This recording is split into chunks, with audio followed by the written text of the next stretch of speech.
The Italian monitor Fa di Bruno was not the most beautiful warship to ever go to sea, but it was certainly effective. Laid down in 1915, Fa di Bruno was not so much a monitor as we know them. Instead of a purpose-built hull to support the guns, Fa di Bruno was essentially built atop a barge, making her more similar to a floating, self-propelled gun battery rather than an ocean-going monitor. She was armed with two of the 381mm 15-inch naval guns taken from the suspended Francesco Caracciolo-class super-dreadnoughts. The guns could elevate to 15 degrees initially, but were later modified to allow for 30 degrees. This allowed Fa di Bruno to lob 884 kilograms or 1,949 pounds shells out to 27,300 meters or 29,850 yards.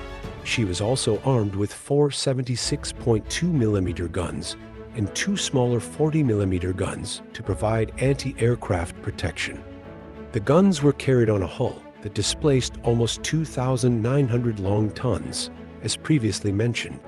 The hull resembled that of a barge more than a conventional warship, having a flat bow and hull. She was equipped with a single boiler and two triple expansion engines to propel her to a top speed that was 2.5 knots or slightly better in service, more than adequate to maneuver herself around when in action. But when being moved over longer distances, she would be towed. Armor protection was light, comprised of a 40mm deck that slopped downwards from the centerline. In contrast, her underwater protection was pretty extensive. A 2.9-meter, 9.6-inch thick cofferdam was built around the hull, giving her an extensive space that provided flotation and kept explosives from detonating against her hull. Fa di Bruno had a long career, taking part in both the First World War and the Second World War. Completed in 1917, her first action was during the battles of the Isonzo. Working together with Italian and British monitors, she bombarded Austro-Hungarian positions.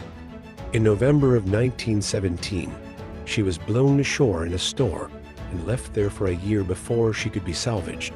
Returning to service, she sat idle in the years after World War I until being decommissioned in 1924. With the start of World War II, Fa di Bruno re-entered service, now designated Floating Battering 194. She was towed to Genoa. It was here that she opened fire on British warships that attempted to bombard Genoa as Operation Grog. She managed to get off 3 rounds before a British shell disabled her guns by knocking an electrical cable out of action. Other than that, she remained unscathed. Remaining in Genoa, she was captured by Germany after the Italian armistice, given to the short-lived National Republican Navy, Marina Nazionale Repubblicana. She was scuttled at Savona as hostilities came to an end. Scrapping began in 1945 and was ended in 1946.